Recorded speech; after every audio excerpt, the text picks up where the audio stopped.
화성 탐사 로버 큐리오시티는 현재 화성의 계일 분화구를 탐사하고 있습니다. 2012년에 이곳에 착륙한 이래로 9년 동안이나 이 지역을 돌아다니며 조사를 진행해오고 있죠. 큐리오시티의 가장 큰 탐사 목적은 바로 계일 분화구에서 고대 생명의 흔적을 찾는 일입니다. 과학자들은 먼 옛날 이곳에 커다란 호수가 존재했었을 것으로 추정하고 있는데요. 어쩌면 당시 이 호수에는 다양한 생명들이 살아가고 있었을 가능성이 있습니다. 생명의 흔적에는 다양한 종류가 있겠지만 가장 확실한 흔적은 바로 생물의 화석입니다. 그리고 두 번째는 과거의 생명들이 만들어냈을 수 있는 화학물질이죠. 이 두 가지가 생명의 존재를 입증할 수 있는 가장 확실한 흔적이라고 할 수 있습니다.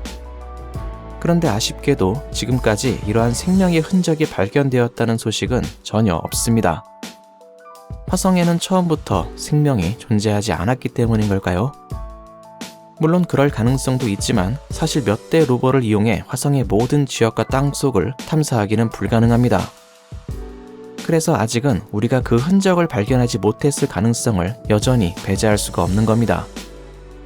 그리고 생명의 흔적은 이러한 것들만 있는 것은 아닙니다. 물론 이들보다 확실하진 않지만 생명을 유지하는 데 필요한 유기 분자도 아주 중요한 힌트가 될 수 있죠. 실제로 과학자들은 2018년에 30억 년 된 퇴적암에서 유기 분자를 처음 발견하기도 했었습니다. 그런데 최근 과학자들은 이보다 앞선 2017년에 큐리오시티가 채취했던 샘플에도 유기 분자가 포함되어 있었다는 사실을 확인했습니다. 당시 큐리오시티는 계일 분화구에 위치한 배그놀드 언덕에서 흙을 수집했었는데요. 채집된 이 흙 샘플은 큐리오시티가 가지고 있던 채취용 컵에 담겨져 바로 분석이 진행되었습니다.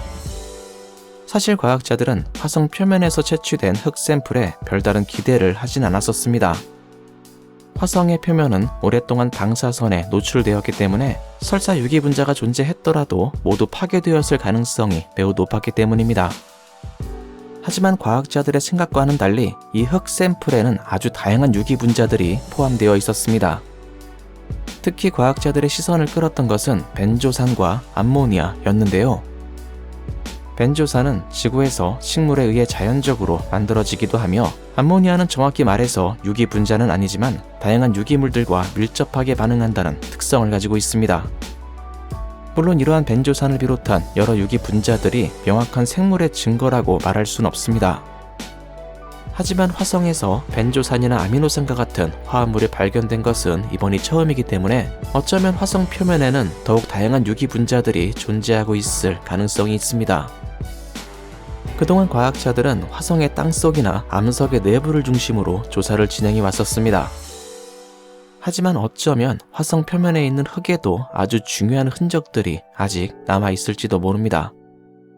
물론 이번에 발견된 유기 분자들을 명확한 생명의 증거라고 말할 수는 없습니다. 하지만 오래된 화성의 퍼즐을 푸는 데 있어서 아주 중요한 열쇠 조각 정도는 될 수 있을 겁니다. 현재 화성에는 큐리오시티뿐만 아니라 퍼시비어런스라는 로봇도 예제로 분화구에서 열심히 조사 중에 있는데요. 이번에 발견을 계기로 해서 예제로 분화구에서도 다양한 유기 분자들이 추가로 발견되었으면 좋겠습니다. 이러한 조각들이 계속 발견된다면 열쇠는 언젠가 완성될 수 있을 겁니다.